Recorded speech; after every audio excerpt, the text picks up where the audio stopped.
बढ़िया ठंडा ठंडा मौसम और इस ठंडे ठंडे मौसम में है ना बाबूजी, बहुत अरे हंस क्यों रही हो? ठंडा ठंडा मौसम चल रहा है और इस ठंडे ठंडे मौसम में तपता तपता पत्थर कितना सुकून दे रहा है। बहुत बहुत शुक्रिया, thank you so much. 47 degree जब हो तब मजा आता है शो करने पे। 48, अभी 48 भी होगा तो अब भी मजा ही आएगा। जितने कम आप नहीं हैं उतने ही कम हम भी नहीं हैं। आपको देखकर हम आते हैं, आप कह सकते हैं आपको देखकर हम आते हैं। बहुत बहुत शुक्रिया, थैंक यू सो मच। पानी पिया आपने? ले लीजिएगा पानी, जरूर पानी मांग लीजिएगा क्योंकि बहुत गर्मी है, यकीनन बहुत गर्मी है। और आज आपसे एक गुजारिश है, बहुत ज़्यादा देर मत रुकिएगा, थोड़ी देर रुक के चले जाइएगा। बच्चे हैं छोटे, उनके लिए तो ज़रूरी है, थोड़ी देर रुकिए, बैठिए, बस बातचीत करिए और मैं जल्दी बात कर लूँगा आपसे। मुझे इन लोगों से कोई मतलब नहीं है, ये सिर्फ हाथी के दांत हैं, असल दांत आप हैं बाबूजी। बच्चों के साथ आते हैं तो मुझे बहुत अच्छा लगता है। ये तो सिर्फ ऐसे ही बुला लेता हूँ मैं, कुछ लोग तो ऐसे ही आ जाते हैं ना। परेशान मत होइएगा। ठलवा नहीं, ठलवा शब्द जो है कानपुर में इस्तेमाल होता है, यहाँ नहीं। सारे लोग बहुत सम्मानित हैं, इनकी वजह से हम हैं। यकीनन ये जहाँ पे ये लोग बैठे हैं गणमान्य व्यक्ति हैं, बहुत अच्छा। लगता है कि आप लोग युद्ध करने लगे, ना ना ना ना ना, ऐसा कोई युद्ध नहीं है इन लोगों के। ये सारे लोग, आप सारे लोग मिलकर एक रचना बनाते हैं जिसमें बहस होती है। यकीनन कभी कभी बहस में तीखी होती है, लेकिन फिर भी हम सारे लोग बैठ के बाद में चाय पी लेते हैं। कहाँ से आना हुआ आपका? नर्मदापुरम, एमपी। एमपी से, नर्मदापुरम से। बहुत बहुत स्वागत है। कैसे आना हुआ दिल्ली में? दिल्ली घूमने के लिए। दिल्ली घूमने, बहुत अच्छा मौसम चुना है आपने। लेकिन सच तो ये है ना, बच्चों की छुट्टी, हाँ यकीनन बच्चों की छुट्टियां इसी समय होती हैं। तो कौन से क्लास में हैं आप? फोर्थ में। और आप? 11th में। बहुत अच्छा। क्या सब्जेक्ट है आपके? मैथमेटिक्स। बस जल्दी, बढ़िया है, इंजीनियरिंग में हो, अच्छा है ना। घूमने से मन थोड़ा सा शांत भी होता है और चीज़ें देखने से ऑब्जर्वेशन बनता है, शार्प ऑब्जर्वेशन बनता है। यकीनन आप आई हैं, बहुत बहुत स्वागत है। सक्सेस मिले आपको, आपके परिवार को बहुत सारा यश और बहुत सारा सक्सेस मिले। बहुत बहुत शुक्रिया, थैंक यू सो मच। बाबूजी कहाँ से आए हैं आप? हम जयपुर से हैं। जयपुर से। क्या नाम है? रिद्धि। रिद्धि, वाह वाह वाह वाह, रिद्धि सिद्धि है नहीं। बहुत बहुत शुक्रिया, थैंक यू सो मच। क्या कर रही हैं आप? 9th में। अच्छा, बहुत अच्छा, बहुत बहुत शुक्रिया। और बढ़िया, अच्छी पढ़ाई हो, है ना, थोड़ी देर एंजॉय करिए। आप कहाँ से आए? पानीपत से। तभी गर्मी लेके आ रही हैं आप। मैं कहूँ इतनी गर्मी आज क्यों? पानीपत से आ रही है ना, इसीलिए गर्मी लेके आई हैं। बहुत बहुत शुक्रिया। बनारस से। आप कहाँ से? दिल्ली से। हाँ, शाहदरा, साकेत से। बहुत बहुत शुक्रिया, थैंक यू सो मच। भैया कहाँ से हैं आप? जयपुर। आज जयपुर वाले बहुत हैं, बहुत बहुत शुक्रिया। आप बहन कहाँ से? नोएडा से। बहुत बहुत शुक्रिया। आप कहाँ से? लखनऊ से। वाह वाह वाह वाह। अब 10-15 दिन और है, मैं लगता दशहरी आ जाएगी। अजय, हाँ बस 10 दिन और हैं। हाँ, चौसा थोड़ा बाद में आता है यार।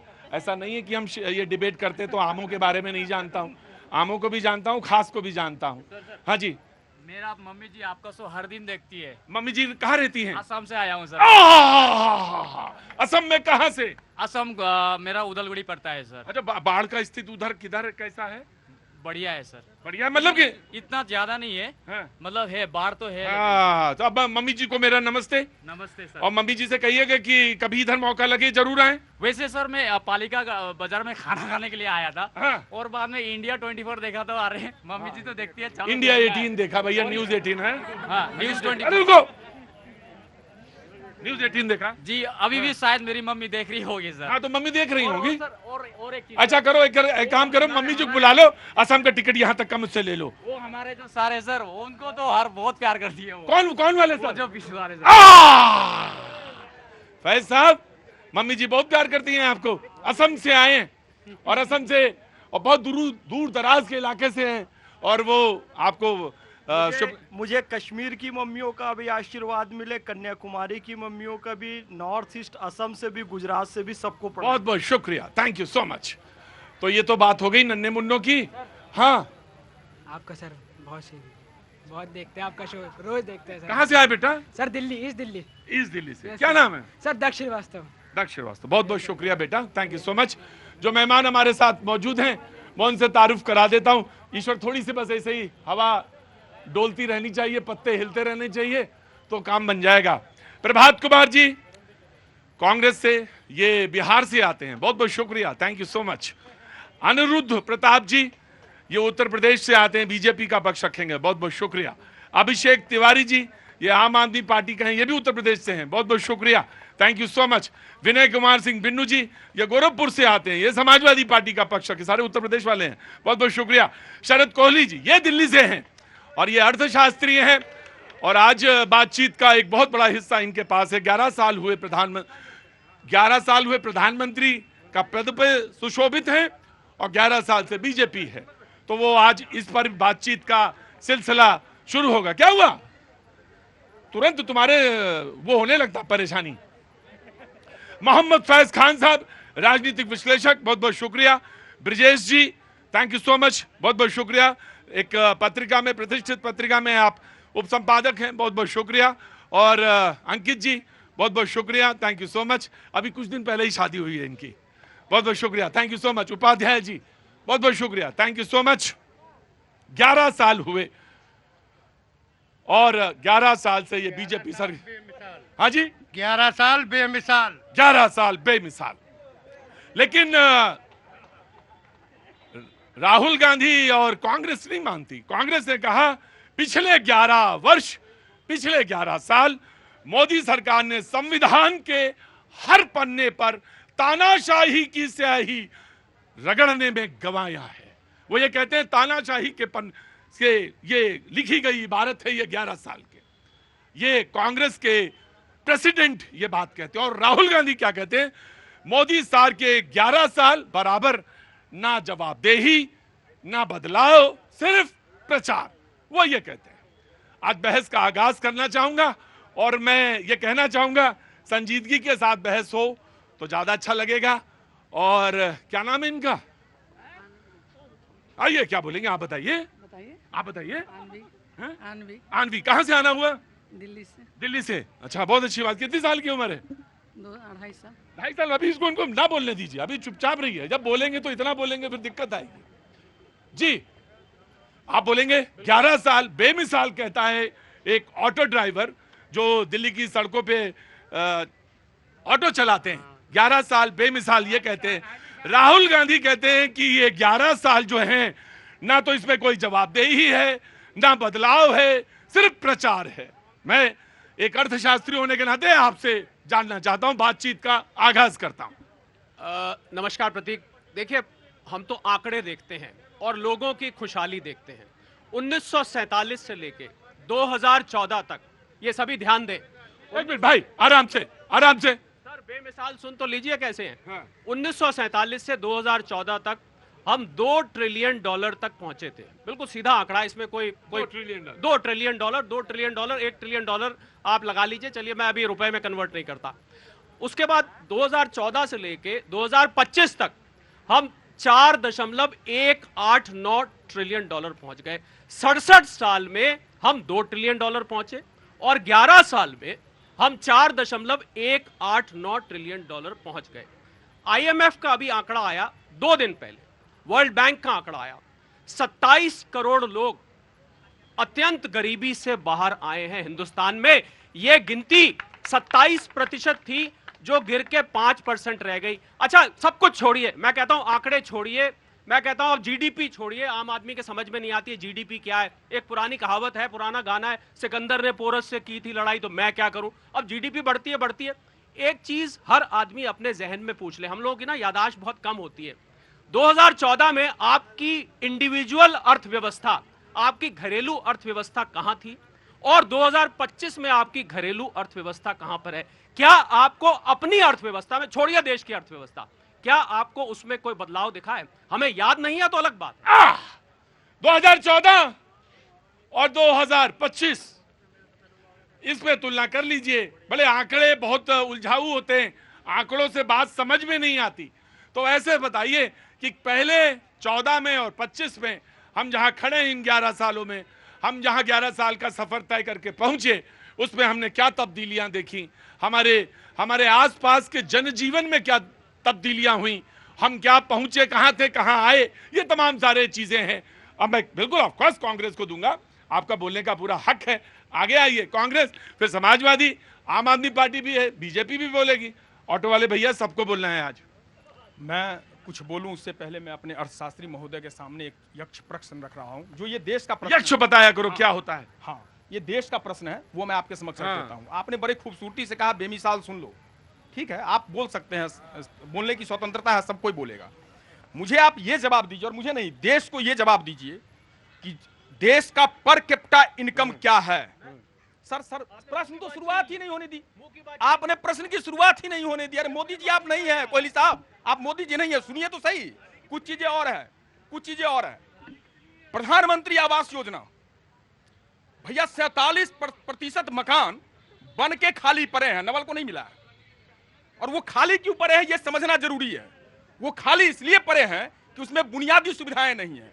बुनियादी सुविधाओं का मतलब कि पानी की सुविधा नहीं है, सीवर लाइन नहीं है, बिजली नहीं है, यहां तक रोड नहीं है, सड़क की भी व्यवस्था नहीं है। इसलिए 47% मकान बन के वैसे ही पड़े हुए हैं। बस ये आंकड़ों की बात करते हैं। वो गोंडवी साहब कहते थे कि तुम्हारी फाइलों में गांव का मौसम गुलाबी है, तुम्हारी फाइलों में गांव का मौसम गुलाबी है, मगर ये आंकड़े झूठे हैं, ये दावा किताबी है। कभी जमीन की बात कीजिए कोहली साहब, अच्छा लगेगा।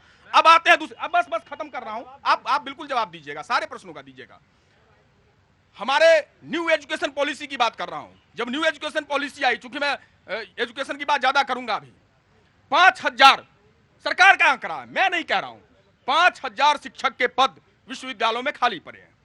आपने शिक्षक के पद ही नहीं भरे साहब, तो शिक्षा का नवीनीकरण या शिक्षा का उद्धार या वो जो शिक्षा रोजगार परक हो वो कैसे दे पाएंगे जब शिक्षक ही उपलब्ध नहीं है। अब आते हैं तीसरी बात पे, बड़ा प्रचार होता है और मोदी साहब घूम घूम के प्रचार भी कर रहे हैं राष्ट्रीय सुरक्षा की बात पर। अभी आपने कहा कि राहुल गांधी जी ने कहा और खड़गे साहब ने कहा, वो क्यों कहा ये जानना जरूरी है, वो मैं स्पष्ट करने के लिए आपके मध्य आया हूं। वो इसलिए कहा तानाशाही, हाँ इसलिए कहा, तानाशाही कहां पर है देखिए, त्रिस्तरीय सुरक्षा व्यवस्था है जम्मू एंड कश्मीर की, तीनों सुरक्षा व्यवस्था इनके अंदर में है, सरकार के अंदर में है। कहने का मतलब भाजपा सरकार के अंदर में, ऐसा बोलूं, क्योंकि एनडीए तो मैं बोलूंगा नहीं, एनडीए बोलूंगा तो फिर ये बात आ जाएगी कि नो डाटा अवेलेबल। एनडीए का आज के डेट में फुल फॉर्म है कोहली साहब, नो डेटा अवेलेबल। मैं ऐसा क्यों कह रहा हूं कि आप पूछिए छात्र, अरे भाई एकल भाषण नहीं होना है। प्रश्न किया है तो प्रश्न का जवाब तो लेना पड़ेगा। नहीं, आपने बोल दिया, सारे प्रश्न हैं। उपमाएं, व्यंजनाएं, इनको अभिव्यक्तियां, सुनिए, छात्र आत्महत्या अरे कर मेरी रहे बात सुनो, कश्मीर वाला बताओ ना, सीधा क्या है। अब कश्मीर वाले पे बता रहा हूं, सीधा बताओ ना। त्रिस्तरीय सुरक्षा व्यवस्था में फेल्योर होता है। भारतीय जनता पार्टी के एक सांसद महोदय निशिकांत दुबे, मैं नाम लेता हूं, अपनी शादी की सालगिरह मनाते हैं, वहां सब बहुत गली गली चप्पे चप्पे कोने कोने पे सुरक्षा कर्मी तैनात, लेकिन 2000 हिंदुस्तान के लोग जिस जगह पर जाते हैं वहां एक भी सुरक्षा कर्मी नहीं दिखता और 1.5 घंटे तक वो विभत्स घटना होती है। कौन जिम्मेदार होगा नहीं पूछे कोहली साहब, पूछना पड़ेगा। राइट, मैंने देखिए विपक्ष का एक स्थान है और वो लगातार 3 मिनट बोले, 3.5 मिनट, और ये सवाल मैंने बस सिर्फ मैं एक छोड़ के दे देता हूं। मुझे बिल्कुल ऑफ कोर्स आप ही बोलेंगे, मैं क्यों बोलूंगा, मैं तो आपको डिटेल आपको देना है। जहां ये प्रधानमंत्री आवास बनने थे वो कहीं दूसरी जगह बनने थे या जहां बने हुए थे खपरेला वहीं पे बनने थे? बैठ जाओ, बस मैं मिल गया जवाब वहीं पे। हाँ हाँ, इन्होंने देखिए आंख पे पट्टी बांध लेने से डेटा नहीं छुपेगा। सुनिए, अब बैठिए, सुनिए, अब जवाब कैसे देंगे? इन्होंने कहा नो डेटा अवेलेबल, एनडीए का फुल फॉर्म। तो क्या वर्ल्ड बैंक और आईएमएफ के भी आंख पे पट्टी बनी हुई है? क्या उनके वो एनडीए का हिस्सा है? पहली बात। दूसरी बात, देखिए हमने ये तो हम कभी कह नहीं रहे कि सरकार को हम 10 में से 10 नंबर दे देंगे। कृषि क्षेत्र में आज समस्या है, आर्थिक असमानता एक समस्या है। देश के 1% लोगों के पास 47% वेल्थ है। आप 10 में से 10 नंबर तो अमेरिका भी अपने आप को नहीं दे सकता। आप अमेरिका जाके देखिए, जो अपने आप को दुनिया का सबसे अमीर कहता है, वहां भी आपको गरीबी देखने को मिलेगी। वहां पर एक आदमी बिलियनियर है और एक आदमी जो $1000 कमाता है। तो हम तो तुलनात्मक दृष्टि से देख रहे हैं कि क्या 2014 और 2025 के बीच में हर आदमी अपने दिल पर हाथ रख के जो कमाता है वो देखे कि क्या मेरी अपनी घर की अर्थव्यवस्था में कोई बदलाव आया है या नहीं आया है। और ये जो नो डेटा अवेलेबल कह रहे हैं ना, ये मैं इस बात पे सख्त एतराज जताता हूं, क्योंकि जितनी अर्थव्यवस्थाएं चलती हैं, अरे बिना डेटा के तो नीतियां नहीं बन सकती। आपकी, मैं राजनीति से नहीं आता, क्या कोई भी पॉलिटिकल पार्टी बिना डेटा के नीतियां बना सकती है? ये तो इन्होंने बच्चों वाली बात करी है, बिल्कुल ऐसी बात करी है, बिल्कुल बिल्कुल। आपने अरे नो डेटा अवेलेबल, एक मिनट, इसका मतलब जो व्यक्ति घर में कमाता है 20,000 रुपए कमाता है, वो डेटा ना देखे, वो उसके घर में कोई डेटा नहीं है, वो बिना डेटा के आगे चले जा रहा है, उसका घर का खर्च बिना डेटा के चले जा रहा है। ये क्या बेहुदा बात है? ठीक है, मुझे मालूम है आप ही के पास ज्ञान है, मुझे मालूम है। मुझे बस ये बताइएगा, जैसे त्रिस्तरीय वहां राज्य सरकार है भाई, कश्मीर में, जम्मू कश्मीर में त्रिस्तरीय सुरक्षा व्यवस्था बोल दे, पूरा भाषण गाय पे निबंध लिख के लाए थे, गाय पे, of course I am coming, you have to wait. हाँ, तो गाय पे निबंध लिख के लाए थे तो पूरा सुनाना तो था आज, तो गाय पे निबंध लिख के लाए तो सुना रहे थे। रुकिए, मैं आ रहा हूं। तो जब समझ में ना आया तो उसमें एक ही नोट लगा दिया करो, फुट नोट नीचे लगा। इस प्रश्न के उत्तर के लिए कृपया शशि थरूर से मिलें। वो जो आपने कहा, रुकिए, मुझे मेरा राइट है, वो मुझे बोलने दीजिए। जो मैंने आपको बोलने को दिया, सुरक्षा व्यवस्था में चूक नहीं हुई भाई। मैं कह रहा हूं इस प्रश्न के लिए शशि थरूर से मिले। अरे शशि थरूर, गृहमंत्री है, कमाल स्थिति है साहब। मैं कह रहा हूं शशि थरूर से मिले, वो जवाब मिले, वही मिले, उनसे बताएंगे, वो बताएंगे। जी ठीक है, आपको पूछने का हक है, मुझे भी याद दिलाने का हक है। भैया आप बिलबिलाने क्यों लगते हैं? अरे बिलबिलाने क्यों लगते हैं भैया? अभी इन्होंने इतना गुस्सा किस पे? अरे भाई इतना कथाकथित भाजपा वाले भैया, अभी इन्होंने सुरक्षा व्यवस्था की बात की और निशिकांत दुबे का उदाहरण दिया। मैं पूछता हूं कि भाई राहुल गांधी क्या बिना सुरक्षा के चलते हैं पूरे देश में? पहला प्रश्न। और दूसरा प्रश्न, जब 26/11 हुआ, मुंबई में हुआ, कश्मीर की बात छोड़िए, कश्मीर तो जाना जाता है आतंकी हमलों के लिए, और वहां पे तमाम ऐसे पाक परस्त बैठे हैं जो आतंकियों को अपने घर में छुपाते हैं, दाना पानी खिलाते हैं। आप 26/11 के बारे में बताइए, वाराणसी में जब हुआ उसके बारे में बताइए। नहीं, ये नहीं, ये इन्होंने निशिकांत दुबे का नाम लिया। मैं एक बात पूछता हूं कि माननीय इंदिरा गांधी, राजीव गांधी, तब कौन सी क्या बोलिए, पूरा बोलिए, आधा नहीं पूरा। तुम समझदार हो इसलिए आधा नहीं, पूरा। तुम समझदार हो, पूरा तुम समझदार, समाजवादी। हाँ, कमाल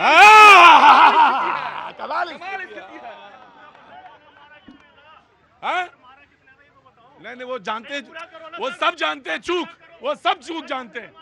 अरे यहाँ पे बेवकूफ लोग खड़े नहीं होते हैं, यहाँ पे जो आते हैं सब समझदार। चुपचाप बैठो, वहां पे खड़े हो जाओ। वो सारे समझदार। भाषण ना दो, अरे क्या बोलो, बेकार बनो जी। सर मेरा सवाल, अरे खड़े हो जाओ वहां जाके भैया, इंफॉर्मेशन ब्रॉडकास्टिंग मिनिस्टर। सर मेरा सवाल सिंपल सा है कि कांग्रेस इतना फ्रस्ट्रेशन में क्यों रहती है हमेशा? और रही बात, इन्होंने पहलगाम की बात की है, तो पहलगाम में ठीक है, जो हुआ गलत हुआ। क्या 26/11 को मुंबई में जो हुआ, क्या वो सही हुआ? फिर भी आज देखो, मैं जब से समझता हूँ चीजों को, तब से मैं देखता हूँ कि आपके जम्मू कश्मीर से बाहर आतंकवादी नहीं निकल पाए हैं। आपके उस टाइम पे मुंबई में, वो भी ताज जैसे सेंसिटिव जगह पे आके और गोलियों से भून जाते हैं। उस टाइम पे कौन सी सरकार थी और उस टाइम पे सिक्योरिटी कहां थी? बॉस ठीक है सर, वो कह रहे हैं कि संसद पे हमला कब हुआ था। वो जब कहते हैं कि पहलगाम पे सुरक्षा चूक, तो आप ये नहीं पूछ सकते कि इंदिरा गांधी की सुरक्षा में चूक क्यों? क्योंकि वहां उस समय प्रश्न जायज नहीं है, यहां प्रश्न जायज है। कमाल है। BJP, Samajwadi party. अब रखो, दूसरा पन्ना पढ़ो। हमने सारे पन्ने खोल रखे हैं, जहां पूछिएगा वहां जवाब मिलेगा। बोलिए। अभी तक हमारे अर्थशास्त्री जी ने, सुनो मेरी बात, अगर तुम्हें ढंग से बोलना नहीं आता तो डिबेट में, मेरी डिबेट में मत आया करो। मजाक बना रखा है, तमाशा है। जब तुम्हें बोलो मुझे, क्या मैंने बोला ना, क्या? अर्थशास्त्री बोला, बाद में मैंने क्लियर किया ना। क्या मैं- क्या बोला? मैंने बोल दिया। क्या बोला? मैंने बोला अर्थशास्त्री। हाँ? अर्थशास्त्री बोला। अर्थशास्त्री जब अर्थ नहीं बोला। हाँ, अर्थ नहीं बोला। अर्थ तो तुम्हारा हो जाएगा। पहली बात सुन लीजिए। दूसरी बात, ये जान के बोले थे, तीनों लोग एक ही पन्ना लाए। इनको सही आंकड़े सुन के मिर्चा लग रही है। उस मिर्चा लगने से इनके मुंह से शब्द गलत निकल रहे हैं। और आज आज आज आज तो प्रभात एक मिनट, प्रभात देखो, कायदे से खड़ो। प्रभात डिबेट करने दो मुझे, और बहुत ज्यादा नहीं। अगर आप किसी, मैं आ रहा हूं, किसी व्यक्ति की बेइज्जती करने के लिए आए हैं तो बराए मेहरबानी ये आखिरी प्रोग्राम है, इसके बाद कृपया चेहरा न दिखाइएगा इस डिबेट में, कोई हो।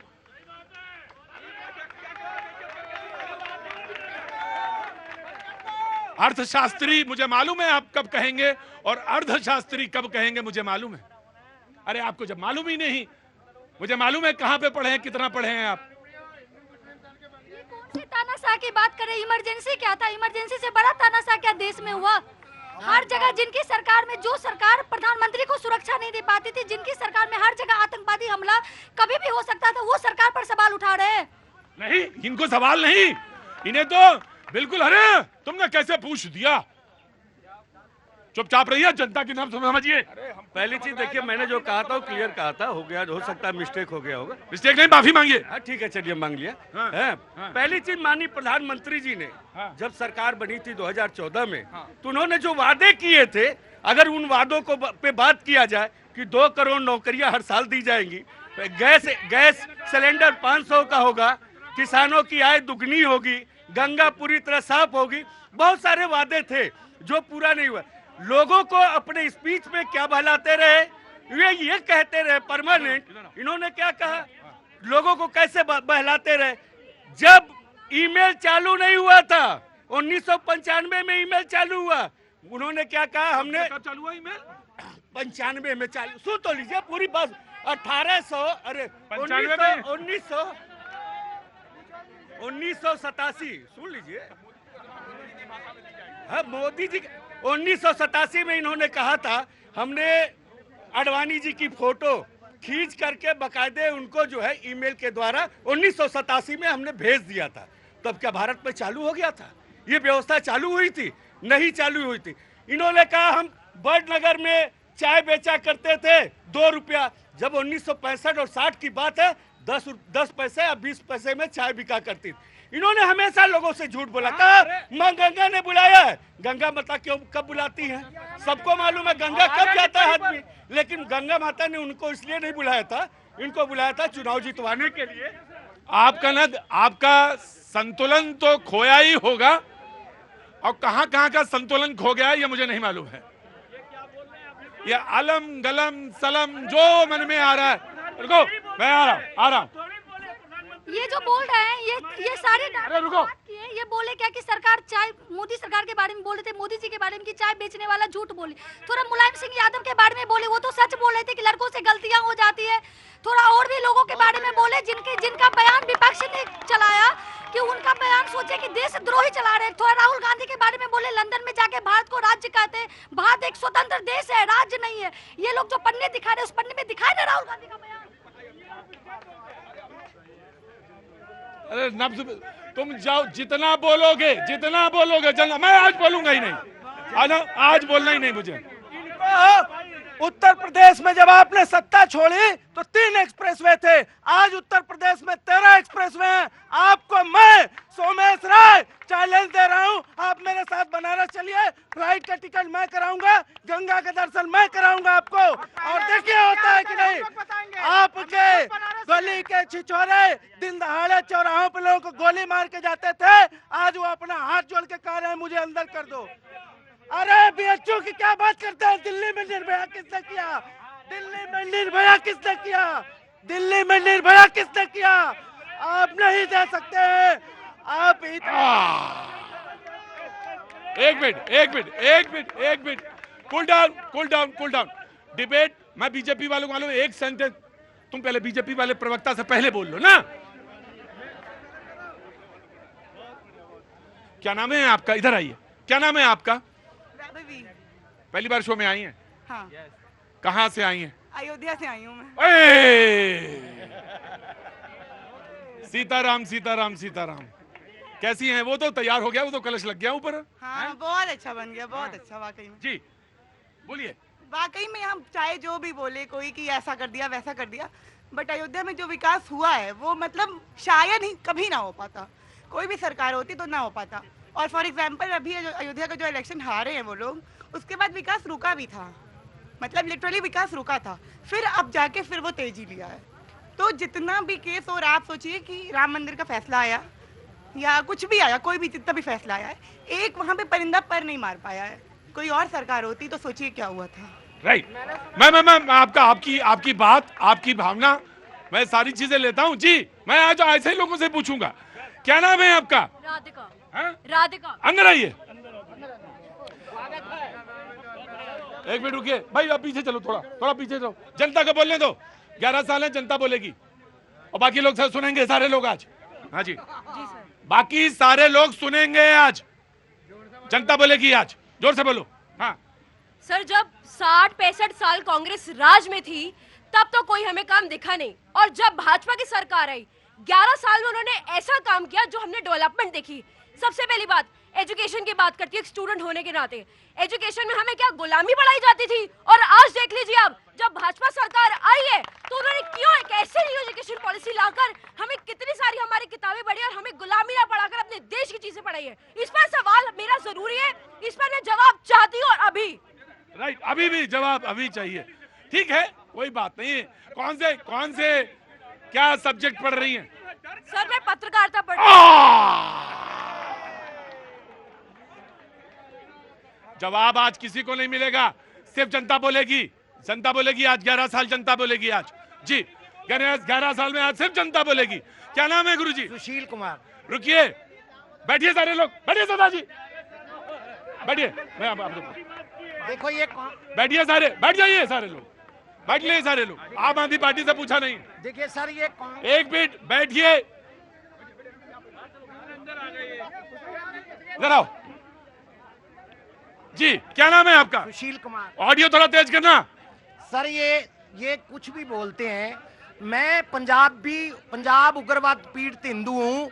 ये राजीव जी की सरकार में हमें 20,000 परिवारों को घर बार छोड़ के आना पड़ा था, कोई कार्रवाई नहीं हो रही थी। आज मोदी जी की सरकार में देश भी तरक्की कर रहा है, और सबसे बड़ी चीज है सुरक्षा। सबको अपना कमा के खाना है, लेकिन जो सुरक्षा है वो सरकार ने दी है, उसकी गारंटी है सरकार की। अगर कोई उग्रवाद हमला होता तो तुरंत जवाब मिलता, पहले की सरकारों में ये नहीं मिलता था। राइट, नाउ तो बीजेपी ले, आम आदमी पार्टी, सॉरी आम आदमी पार्टी। आइए, सारा विपक्ष बोल लेगा, उसके बाद आज बीजेपी। नहीं प्रतीक भाई 2 मिनट दीजिएगा। 4.5 मिनट उनको दिया, आप भी लीजिए। मुझे 2 मिनट चाहिए, ज्यादा नहीं चाहिए। हाँ प्रतीक भाई, मैं इनके ज्ञान का सम्मान करता हूँ। 2004 में मुझे लगता है कि एनडीए की सरकार यूपीए आई थी 2004 में। ये डेटा की बात कर रहे थे, थोड़ा बहुत मैं भी पढ़ा लिखा हूँ। 2004 में जो इंडिया की जीडीपी थी वो $0.7 ट्रिलियन थी। जब 2014 में गवर्नमेंट गई, जब मोदी जी की गवर्नमेंट आई, उस टाइम पे इंडिया की जो जीडीपी थी वो लगभग $2.04 ट्रिलियन थी। अगर 10 साल का पूरा आप गैप देखेंगे तो लगभग ट्रिपल हुआ है जीडीपी। और 2014 से जब 2024 की बात करते हैं, लगभग डबल हुआ है, इसमें कोई संदेह नहीं है। लगभग $3.94 ट्रिलियन आज हिंदुस्तान की हमारी जीडीपी और हिंदुस्तान पूरे वर्ल्ड का चौथा है। बस दुर्भाग्य इस चीज का है कि जो हमारा पर कैपिटा इनकम है पूरे वर्ल्ड में 144 नंबर पे आता है। मुझे लगता है चिंता का विषय है हर एक सरकार को, चाहे वो एनडीए हो, चाहे वो यूपीए हो, चाहे वो भारतीय जनता पार्टी हो, चाहे कांग्रेस पार्टी हो, सबको उस पर काम करने की आवश्यकता है, क्योंकि देश की बात है। जब 2014 में नरेंद्र मोदी जी हमारे दिल्ली विश्वविद्यालय आए थे, मैं 2014 में दिल्ली विश्वविद्यालय का छात्र था। मुझे भी एक उम्मीद थी, मुझे भी एक अरमान था कि देश का प्रधानमंत्री नरेंद्र मोदी जी होने आ रहे हैं। पूरे देश एक तरफा एकजुट होकर नरेंद्र मोदी जी को देश का प्रधानमंत्री बनाया। लेकिन प्रधानमंत्री बनने के बाद जो भी उन्होंने वादा किया, हमारे जैसे युवाओं से उन्होंने वादा किया था हम 2 करोड़ रोजगार देंगे। मुझे लगता है कि 2 करोड़ रोजगार तो दूर की बात है, 20 लाख रोजगार भी पिछले 10 सालों में नहीं मिला, जो सरकारी डेटा कहता है। डेटा की बात कर रहा हूं। दूसरी बात, उन्होंने बोला था हर किसानों की आय दुगनी करेंगे। आज किसानों की क्या हालत है, काले कानून आते हैं, उनके प्रेशर के बावजूद ये वापस लिया जाता है। ये एक अच्छी बात है। मुझे लगता है कि कोई भी गलतियां हर किसी से होती हैं। इन्होंने ही वादा किया था कि हर एक गरीब का मकान हम पक्का करेंगे 2022 तक। क्या आज हर गरीब का मकान पक्का हो गया? आज जो देश की हालत है, महंगाई अपने चरम स्थिति पे, बेरोजगारी अपने चरम पे है, और देश का दुर्भाग्य देखिए 2014 में सरकार इनकी बनने के बाद हिंदुस्तान ने पहली बार देखा कि लोग जो अपने करेंसी के लिए, अपने मुद्रा के लिए लाइनों में लगे, पता नहीं कितने लोगों की जान गई। किसान आंदोलन में भी कितने लोगों की जान गई और इसमें भी गई। इन्होंने बोला आतंकवाद खत्म कर देंगे, इन्होंने बोला काला धन हम खत्म कर देंगे। हमारे जैसे लोग भी उम्मीद के साथ उस लाइन में लगे और ये मान के चल रहे थे काला धन आ जाएगा, काला धन खत्म हो जाएगा और आतंकवाद खत्म हो जाएगा। लेकिन कश्मीर में क्या हुआ किसी से छुपा नहीं है। इन्होंने ही वादा किया था, इन्होंने देश की जनता से वादा किया कि पहली बार हुआ कि हिंदुस्तान के अंदर रात के अंधेरे में जीएसटी आया। आज व्यापारियों की क्या हालत, मैं भी एक पेशेवर बिजनेसमैन हूं, जीएसटी के कारण कितने व्यापारी आज दुखी हैं, यह किसी से छुपा नहीं है। इन्होंने ही वादा किया। प्रतीक भाई एक मिनट मुझे बोलने दीजिएगा। हाँ सर, मुझे पता है जीएसटी का, जिनकी पार्टी खत्म हो रही है, जिनकी पार्टी खत्म होने पे आ गई, वो बात कर रहे हैं खत्म होने की। पर सर बात पार्टी खत्म होने की नहीं, जीएसटी तो काउंसिल है जिसमें फैसला सारी सरकारें मिलकर लेती हैं, सारे लोग बैठते हैं। मैं किसी पे व्यक्तिगत नहीं, मैं डेटा की बात, जीएसटी क्यों झूठ बोल रहे हो भाई? आज देश की पहली बार, हिंदुस्तान के इतिहास में पहली बार हुआ है कि देश के प्रधानमंत्री, मजबूत प्रधानमंत्री होने के बावजूद एक तरफा पूरे देश ने उनको वोट दे करके जिताया। मजबूत प्रधानमंत्री होने के बाद पाकिस्तान आतंकवादी देश हमारे देश में आता है और जांच करके जाता कि आतंकवादी घटना हुआ कि नहीं हुआ। इससे ज्यादा दुर्भाग्य नहीं हो सकता। Right, take your point. Sir पहला बात ही इन्होंने झूठ बोल दिया। 148 नंबर पे हम थे और 122 नंबर पे आए पर कैपिटा में हम। पहला ही बात झूठ है, आप चेक कर लीजिए। खाली बस प्रोपेगेंडा फैलाएंगे। और सुनिए, पर कैपिटा जीडीपी पर जो सब रो रहे हैं ना, पर कैपिटा। एक मिनट सर, एक मिनट रुकिए, धैर्य रखिए। सारे लोगों को बोला जी, मैंने भी थोड़ा सा इकोनॉमिक्स पढ़ा है सर। पर कैपिटा जो ये जो बोल रहे हैं चाइना का और ये जापान से कंपेयर कर रहे हैं, जापान का मानता हूं मैं 33,000 34,000 है उनका पर कैपिटा जीडीपी, मगर आबादी कितनी 12 करोड़ लोग हैं सिर्फ। एक बिहार के जितने लोग हैं। अगर कम आबादी और ज्यादा। राइट, मैं आया बीजेपी। चलिए थैंक यू, मुझे आधे घंटे के बाद समय मिला बोलने के कभी कभी क्या होता है कि दूसरों को मौका देके फिर धैर्य के साथ सारे लोगों का जवाब देना चाहिए। अब आप जवाब दीजिए। पहली चीज है 11 साल बेमिसाल इसलिए है क्योंकि राहुल गांधी जी को ये बात समझ में नहीं आएगी, जो परिवार हमेशा सत्ता में रहा है तो विपक्ष की सही सी भूमिका निभा नहीं पा रहा, तो उसको ये लगता है कि हमेशा जो व्यक्ति फेल होता जाए तो उसको लगता है पूरा दुनिया खराब होती जा रही, सारे पेपर खराब होते जा रहे हैं। मैं कुछ नहीं बोला, मैं वाकई में मेरा मूड बहुत डिस्टर्ब हो जाएगा अगर मैं आधे घंटे बाद टाइम मिला। बीच में मत बोले, हैकल बोलेंगे नहीं, बीच में हैकल मत करिए। दूसरी चीज, जब बात ये आती है कि कोई आता है कहता है कि जो वादा करके आता है कि हम कोई 2 BHK घर में रहेंगे शीश महल में, जब वो बातें करते हैं बड़ी हंसी लगती है। जिसके घर के 2 प्रधानमंत्री की हत्या हो चुकी होती है, वो जब आके तमाम बतौलेबाजी करेंगे, 31 हमले होते थे तो 166 लोग शहीद हो जाते थे, तब हिम्मत नहीं होती थी, सरमल कोर्ट में सरेंडर कर देते थे, वो आके बात करेंगे। वो पार्टी जो आके आतंकवादियों को छोड़ देती थी, जो कहती थी लड़के हैं गलती हो जाती है, वो पार्टी जब आके बतौलेबाजी करती समझ में नहीं आती है। मुझे लगता है कि यहाँ खड़ी हुई जनता ने जवाब दिया। मैं एक एग्जाम्पल लेके आता हूं। पहले जब आप खाता खुलवाने जाते थे, जिस बैंक का खाता होता था उस बैंक का अकाउंट होल्डर आपका गारंटर बनता था, तब आप खाता खुलवा सकते थे। This is true. जब आप जाते थे कहीं पे, आप जाते तो अगर कोई बच्चे यहाँ पे बच्ची पढ़ रही है, इसको अगर अपना मार्कशीट अटेस्ट कराना पड़ता तो पहले जाता था SDM तहसीलदार किसी के गजेटेड ऑफिसर के घर में, अर्जी देता था कि हमारा, फिर उसके दूसरे दिन टाइम मिलता था, फिर इनके सरकार में 100-200 रुपया दिया जाता था, तब जाके किसी तरीके से वो उनको सर्टिफाइड पेपर मिलता था। आज सरकार ने कहा, मोदी सरकार ने कहा, मैक्सिमम गवर्नेंस मिनिमम गवर्नमेंट। आप जो बात कहेंगे वही बात सच मानी जाएगी। आप अगर कहेंगे कि हमारा सर्टिफिकेट सच है तो सच माना जाएगा।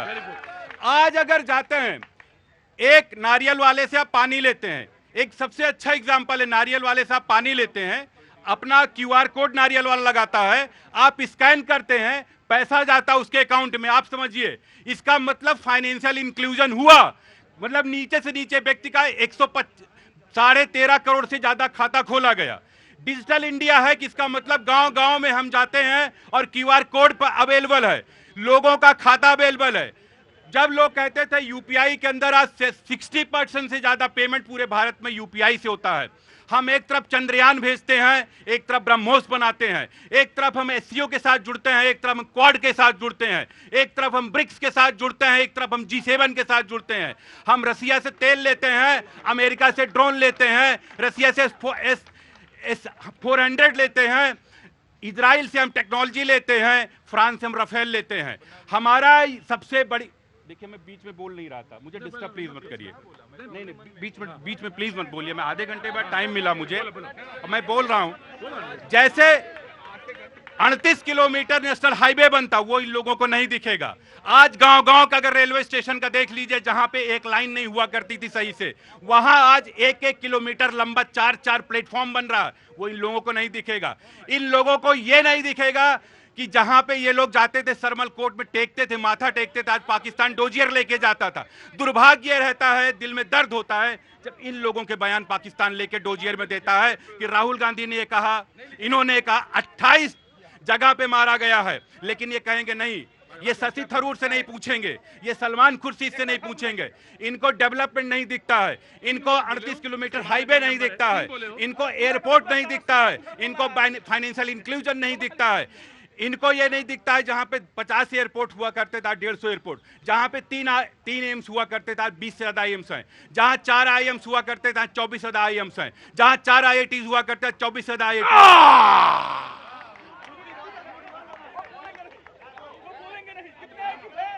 फैज 3 समाजवादी पार्टी, नौटंकी तुमसे ज्यादा बेहतर जानता हूं, चुपचाप रहना। समाजवादी बोला, कांग्रेस बोला, समाजवादी बोला, आप उसके बाद अकेले बीजेपी बोला है जी। क्या बेकार, आप सुनो फिर, आज अभी ब्रेक थोड़ी देर बाद लेंगे फिर हम। आप लेते थे 14 रुपए 73 पैसे पढ़ने हैं, आपके पास 73 पैसे नहीं होते थे, तो 14 रुपए 73 पैसे की जगह आप 15 रुपए दे देते थे या 16 रुपए। मैं तो अपनी बात कहता हूं, आम आदमी की बात कहता हूं। ये जो डिजिटल है, यूपीआई है, इसमें 14 रुपए 73 पैसे ही जाएगा। मूंगफली वाला, ऑटो वाला कहता कि आपके पास यूपीआई नहीं है क्या? और बड़े साहब हैं, अब उनको शर्म आती नहीं, मेरे पास है, तो बोले रुकिए, बोले मेरे पास है। और जिनकी आंखों में पर्दा पड़ा हो वो पर्दा हटा ले। हमारे, मैं तो एक गांव से आता हूं, मैं प्रभात, दिस इज वेरी बैड। प्रभात ना प्लीज, प्रभात मैं बोल रहा हूं इतनी देर बाद। प्रभात प्लीज, फॉर गॉड से, प्रभात फॉर गॉड से, प्रभात फॉर गॉड से, प्रभु के नाते तुम्हारे ईस्ट का वास्ता दे रहा हूं। आंखों पे पर्दा पड़ा था। मैं एक छोटे से गांव से आता हूं बहन, जब गांव में शाम को सूरज ढलता था ना, तब औरतें जाती थीं घर पे लोटा और सामान लेके कि वहां बैठने, और यही गाड़ी में बैठ के निकलते थे। जो गांव के गाड़ी की रोशनी पड़ती थी, जो औरतें बैठी होती थी वो उठ जाती थी शर्म से। इन जो ये चिल्ला, दिखा जरा इनका, जरा चेहरा दिखाओ जरा। और ये जो बेशरम चेहरे हैं, ये जो बेशरम चेहरे हैं, ये इनको शर्म नहीं आती थी, इनको शर्म नहीं आती थी, इनको शर्म नहीं आती थी, ये बोलने नहीं देना चाहते। 11 साल मोदी सरकार पे बात होती हुई, जनता की तरफ से बहुत सारी बातें हुई। आज मैंने जनता को बोलने का ज्यादा मौका दिया, उनका व्यू पॉइंट आना जरूरी था। उन्होंने बोला, जी ऑफ कोर्स मैम, आप जरूर बोलिएगा। आप मुझसे मिलने आई थी, बहुत बहुत शुक्रिया। अच्छा, आज ही हो गया, थैंक यू सो मच। कहाँ से आना हुआ मैम? फरीदाबाद से, बहुत बहुत शुक्रिया, थैंक यू सो मच। मैं शो खत्म होने वाला है, बस 2 मिनट बचे, मैं सेल्फी खिंचाऊंगा आपसे, जरूर खिंचाऊंगा। जी, तुम नहीं बोले आज बच गया। जनता की आवाज, खड़े रहो आज बाहर। जी फैज। बिस्मिल्लाहिर्रहमानिर्रहीम। भारत माता की वंदे। जब कोई ये समझने लगे कि हम ही सबसे ज्यादा इंपॉर्टेंट हैं डिबेट में, हमने नहीं बोला, तो यकीन मान लो फिर उसका हफ्ता भर नंबर नहीं आने वाला। भैया बहुत बहुत शुक्रिया sir, thank you so much मेरे शो में शरीक होने के लिए। बहुत बहुत शुक्रिया। सहयोगी हमारे पत्रकार हैं, I am really very sorry ji. लोकतंत्र खतरे में आ गया है, कोई तानाशाही हो गया है 11 साल में, कहीं समाजवाद खतरे में आ गया है, और इतना खतरे में आया है कि 40 मिनट से यही बोल रहे हैं, प्रधानमंत्री आवास से 1 किलोमीटर दूर खड़े होकर बोल रहे हैं, संसद भवन से 1 किलोमीटर दूर खड़े होकर बोल रहे हैं कि नरेंद्र मोदी जी तानाशाह हो गए हैं। कोई कह रहा है नरेंद्र सरेंडर, कोई कह रहा है साइकोपैथ। अरे 1975 में अगर तुम्हारी यह बोली होती तो सीने में सीधा तुम्हारे गोली होती। ये लोकतंत्र है नरेंद्र मोदी जी के शासन में 11 साल से कि 40 मिनट छाती तान तान के कनॉट प्लेस में कह रहे हो, उनके बारे में अपमानजनक शब्द कह रहे हो। 10 करोड़ शौचालय बन चुके हैं, खुले में शौच मुक्त हो चुका है भारत, खुले में शौच मुक्त हो चुका है भारत। फिर कनॉट प्लेस में ये हरकत क्यों हो रही है, मुझे ये बताओ। इन्हीं के घर की बहुएं बेटियां खुले में शौच करती थी, तो यहाँ क्यों हो रहा है फिर जब 10 करोड़ शौचालय बन चुके हैं? तो सत्ता नहीं मिल रही ना हमको। यह कनॉट प्लेस में करने की क्या जरूरत है? 10 करोड़ शौचालय बन चुके हैं, प्रधानमंत्री के बारे में अपमानजनक शब्द बोले। देखिए 40 मिनट बोले, 1 मिनट ये लोग नहीं झेल पा रहे हैं। आयुष्मान योजना ये नहीं झेल पा रहे हैं कि 5 लाख एक गरीब व्यक्ति को मिल जाए, उसका फ्री में इलाज हो जाए। इनको बर्दाश्त नहीं हो रहा है। नई शिक्षा नीति इनसे सहन नहीं हो रही है, इनसे सहन नहीं हो रही है वंदे भारत, इनसे सहन नहीं हो रही है चिनाब का वो ऊंचा सा पुल कि भारत माता का मस्तक कैसे ऊंचा उठ गया। ये अंकल सैम को चाचा चौधरी बनाकर घूमते थे, पिछले 1 महीने से अंकल सैम को कह रहे चाचा चौधरी हैं। देखो 11 बार बोल दिया, भारत पाकिस्तान का युद्ध रुकवा दिया। अरे देखो भगवान ने दिखा दिया, वो खुद अपने देश में गृह युद्ध नहीं रुकवा पा रहा है, वो भगवान ने हमें देश के पॉइंट पे बोलिए। पर हैं, हम वहीं पर हैं, हम कहीं नहीं जा रहे हैं। जनधन खाता खुल गया, बिना किसी के रेफरेंस से खुल गया। ये लोकतंत्र बनते हैं, ये समाजवादी बनते हैं और खुद बोलते रहते हैं हमें देखो मना कर रहे हैं। ये कैसा लोकतंत्र है भैया?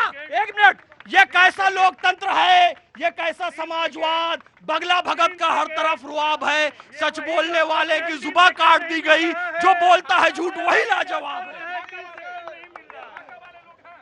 बहुत अच्छी बात है, हम मुझे मालूम है नहीं बोलने दिया। डिजिट देखिए, सब्जी मंडी मत बनाइए, अगर खड़े रहिए चुपचाप।